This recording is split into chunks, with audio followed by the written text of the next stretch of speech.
சாப்பிடுறதுக்கு அரிசி, சோறு பொங்க மட்டை, குடிக்க தண்ணி, தண்ணி, சமைக்கிறதுக்கு காய்கறி, கிண்டுறதுக்கு கரண்டி. கரெக்டான ஆளுதான்.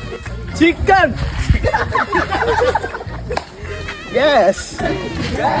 சமையல் பண்ண அடுப்பு, சாப்பாடு சாப்பிட தட்டு, தண்ணி குடிக்க கப்பு, கட்டாட்டு.